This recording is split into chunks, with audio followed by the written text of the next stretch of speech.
कभी ऐसा महसूस हुआ है कि पूरी रात सोने के बाद भी थकान दूर नहीं होती?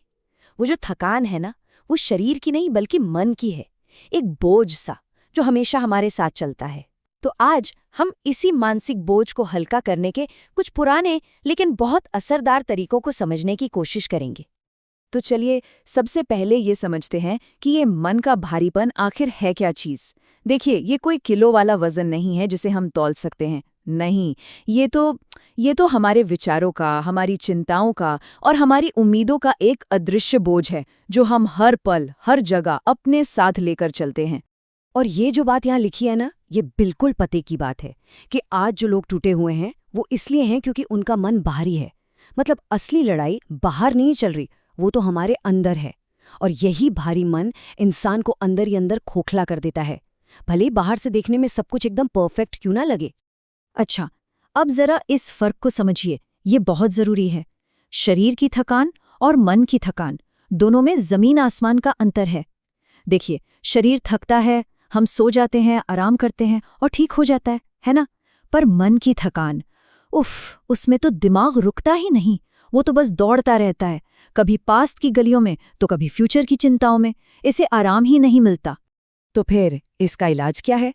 इसका हल है मस्त रहना। अब मस्त रहने का मतलब ये बिल्कुल नहीं है कि सब कुछ छोड़ छाड़ कर लापरवाह हो जाएं। नहीं, इसका असली मतलब है अंदर से हल्का महसूस करना। एक ऐसी स्टेट में रहना जहां बाहर कुछ भी चल रहा हो वो हमारे मन पर कब्जा न कर पाए। सीधे शब्दों में कहें तो अपनी सोच का मालिक बनना, उसका गुलाम नहीं।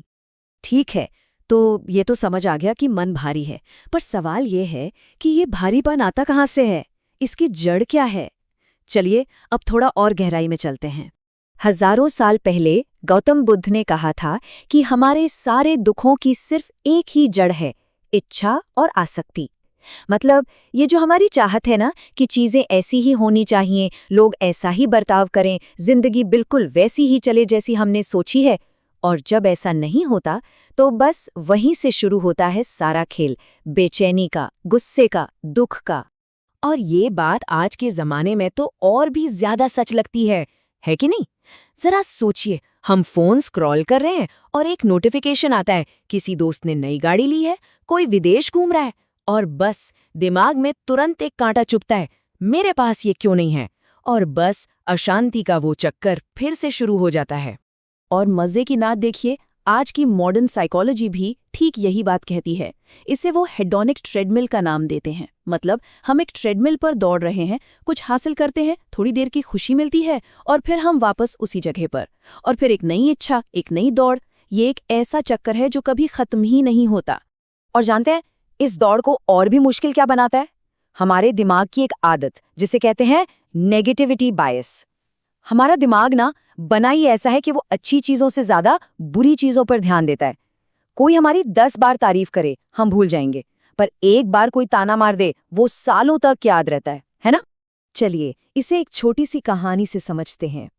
एक इंसान था, सपने बहुत बड़े थे, पर जिंदगी उसे बार बार पटक रही थी। हर तरफ से रिजेक्शन, नाकामी और दिल टूटने के सिवा कुछ नहीं मिल रहा था। अभी एक रात आई जब वो अंधेरे में अकेला बैठा था, पूरी तरह से हार चुका था। उसे सच में लगा कि बस सब खत्म, अब यहां से आगे कोई रास्ता नहीं है। और ठीक उसी पल उसकी नजर एक लाइन पर पड़ी, तुम जिस दर्द को पकड़कर बैठे हो वही तुम्हें काट रहा है। और बस एक झटके में सब साफ हो गया।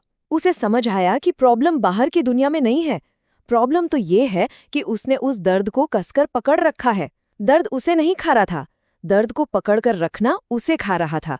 और बस यही एक सोच उसकी पूरी जिंदगी बदलने की शुरुआत थी।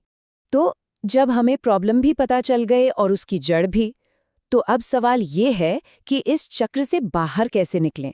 वो रास्ता कौन सा है जो मन को शांत कर सकता है? चलिए अब समाधान की बात करते हैं। तो मन को हल्का करने के लिए यहाँ 4 बहुत ही प्रैक्टिकल रास्ते बताए गए हैं। पहला है स्वीकार, मतलब जो चीजें हमारे कंट्रोल में नहीं हैं उन्हें कंट्रोल करने की जिद छोड़ देना। दूसरा, कम उम्मीदें रखना, अपनी खुशी का रिमोट कंट्रोल किसी और के हाथ में क्यों देना भाई। तीसरा, तुलना बंद करना, हमारी रेस किसी और से है ही नहीं, हमारी रेस तो बस अपने कल वाले हमसे है। और चौथा और सबसे जरूरी, वर्तमान में जीना, क्योंकि असली जिंदगी ना पास्ट में है ना फ्यूचर में, वो तो बस इसी पल में है। और इन चारों अभ्यासों का मकसद सिर्फ मन को शांत करना नहीं है, नहीं, असली मकसद तो कुछ और ही है। वो है अपने विचारों का मालिक बनना, अपने मन के साथ जो हमारा रिश्ता है ना, उसे पूरी तरह से बदल देना। देखिए, मन के साथ हमारे दो ही रिश्ते हो सकते हैं। या तो हम उसके गुलाम हैं, जो हर उठते विचार के पीछे भागता है, हर डर को सच मान लेता है और हालात जैसे नचाते हैं वैसे नाचता है। या फिर हम उसके मालिक बन सकते हैं, जो विचारों को आते जाते देखता है, चुनता है कि किस पे रिएक्ट करना है और किस पर नहीं, और अपने नजरिए को खुद कंट्रोल करता है। तो गुलाम से मालिक बनने का ये सफर शुरू कहाँ से होता है? सिर्फ एक चीज से, अवेयरनेस, यानी जागरूकता से। जिस पर हम अपने विचारों के पीछे भागने के बजाय उन्हें दूर खड़े होकर देखना शुरू कर देते हैं, बस समझ लीजिए मालिक बनने का सफर शुरू हो गया। और ये सिर्फ कोई फिलॉसफी की बातें नहीं है, इसके पीछे पक्का विज्ञान है। एक कॉन्सेप्ट है न्यूरोप्लास्टिसिटी। ये साइंस हमें बताता है कि हमारा दिमाग, हमारी सोच, हमारी आदतें, ये सब पत्थर की लकीर नहीं है। हम प्रैक्टिस के जरिए अपने दिमाग के कनेक्शन को सचमुच बदल सकते हैं। मतलब बदलाव संभव है, ये साइंटिफिक फैक्ट है। ठीक है, ये सब सुनने में तो बहुत कमाल का लग रहा है, पर असली सवाल तो वही है कि शुरू कैसे करें? आज, अभी पहला कदम क्या उठाया जा सकता है? तो चलिए अपने डेली रूटीन के लिए एक माइंड डिटॉक्स प्लान देखते हैं। बहुत सिंपल है। सुबह उठते ही फोन चेक करने की बजाय सिर्फ 2 मिनट, बस 2 मिनट अपनी सांसों पर ध्यान दें। दिन में जब खाना खाएं तो सिर्फ खाना खाएं, टीवी या फोन नहीं, खाने का स्वाद महसूस करें। और रात में सोने से ठीक पहले सिर्फ 2 बातें सोचें, आज नया क्या सीखा और आज किस एक चीज के लिए शुक्रगुजार हैं, बस इतना ही। तो सवाल अब हम सबके लिए है, क्या हम आज से एक नई जिंदगी शुरू करने के लिए तैयार हैं? एक ऐसी जिंदगी जहां मन पर बोझ नहीं बल्कि हल्कापन हो, जहां शांति बाहर की दुनिया में नहीं बल्कि अपने अंदर खोजी जाए। और आखिर में बस ये एक बात याद रखने जैसी है कि जो इंसान अंदर से जाग गया ना, जो अपनी सोच का, अपने मन का मालिक बन गया, उसे फिर दुनिया की कोई ताकत नहीं हरा सकती, क्योंकि असली जीत बाहर नहीं, अंदर होती है।